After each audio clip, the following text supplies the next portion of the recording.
سوال: قرآن مجید میں حضرت ہارون علیہ السلام کا اسم گرامی کتنی بار آیا ہے؟ جواب: قرآن مجید میں حضرت ہارون علیہ السلام کا اسم گرامی 19 بار آیا ہے۔ سوال: حضرت ہارون علیہ السلام کا حضرت موسیٰ علیہ السلام سے کیا رشتہ تھا؟ جواب: حضرت موسیٰ علیہ السلام کے بھائی تھے۔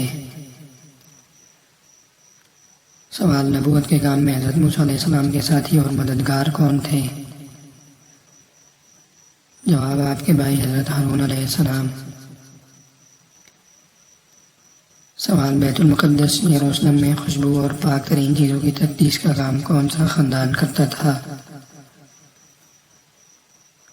جواب: حضرت ہارون علیہ السلام کا خاندان۔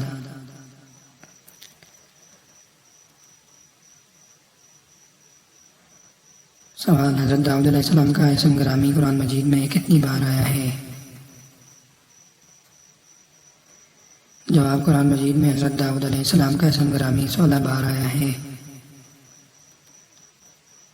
سوال: حضرت داؤد علیہ السلام پہلی بار کب منظر عام پر آئے؟ جواب: جب ایک لڑائی میں طالوت کے لشکر میں شامل ہو کر جالوت کو قتل کیا تھا۔ سوال: حضرت داؤد علیہ السلام نے کس بادشاہ کے ظلم سے تنگ آ کر ہجرت کی تھی؟ جواب: آپ علیہ السلام نے سموئیل کے ظلم سے تنگ آ کر ہجرت کی تھی۔ سوال: حضرت داؤد علیہ السلام پر نازل ہونے والی کتاب کا نام بتائیے۔ جواب: حضرت داؤد علیہ السلام پر زبور نازل ہوئی۔ سوال: حضرت داؤد علیہ السلام کی کل عمر کتنے سال تھی؟ جواب: حضرت داؤد علیہ السلام کی کل عمر 100 سال تھی۔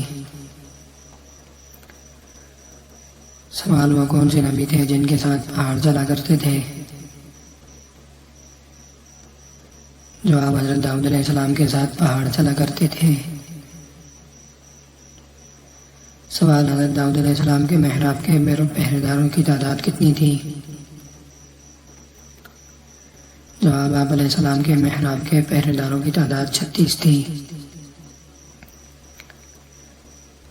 سوال: حالوت کو کس نے قتل کیا تھا؟ جواب: حضرت داؤد علیہ السلام نے حالوت کو قتل کیا تھا۔ سوال: ذرہ بنانے کا پیشہ کس پیغمبر کا تھا؟ جواب: ذرہ بنانے کا پیشہ حضرت داؤد علیہ السلام کا تھا۔ سوال: کس نبی کے ہاتھ میں سخت لوہا نرم ہو جاتا تھا؟ جواب: حضرت داؤد علیہ السلام کے ہاتھ میں سخت لوہا نرم ہو جاتا تھا۔ سوال: سخت لوہے کو ہاتھوں سے موڑ کر زنجیر کی کڑیاں کون سے نبی بنایا کرتے تھے؟ جواب: حضرت داؤد علیہ السلام بنایا کرتے تھے۔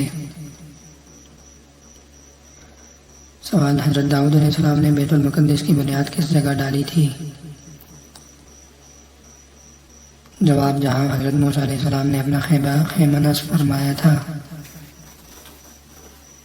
سوال: حضرت داؤد علیہ السلام زبور کی تلاوت کتنی زبانوں میں کرتے تھے؟ جواب: حضرت داؤد علیہ السلام 70 آوازوں میں زبور کی تلاوت کرتے تھے۔ سوال: وہ کون سے پیغمبر ہیں جو ایک دن روزہ رکھتے اور ایک دن افطار کرتے تھے؟ جواب: حضرت داؤد علیہ السلام۔ سوال: بارگاہ الہی میں میزان دیکھنے کی درخواست کس نبی نے کی؟ جواب: حضرت داؤد علیہ السلام نے۔ سوال: حضرت داؤد علیہ السلام کا پیشہ کیا تھا؟ جواب: حضرت داؤد علیہ السلام کا پیشہ لوہار تھا۔ سوال: پرندے اور پہاڑ کس نبی کے ساتھ تسبیح پڑھا کرتے تھے؟ جواب: پرندے اور پہاڑ حضرت داؤد علیہ السلام کے ساتھ تسبیح پڑھا کرتے تھے۔ سوال: حضرت داؤد علیہ السلام کے سسر کا نام بتائیے جنہوں نے اپنی بیٹی کا نکاح بھی کر دیا اور انہیں سلطنت بھی عطا کر دی۔ جواب: آپ علیہ السلام کے سسر کا نام طالوت تھا۔ سوال: وہ کون سے نبی ہیں جن کے جنازہ کے ساتھ 40,000 علماء راہبین شریک تھے؟ جواب: حضرت داؤد علیہ السلام کے جنازہ کے ساتھ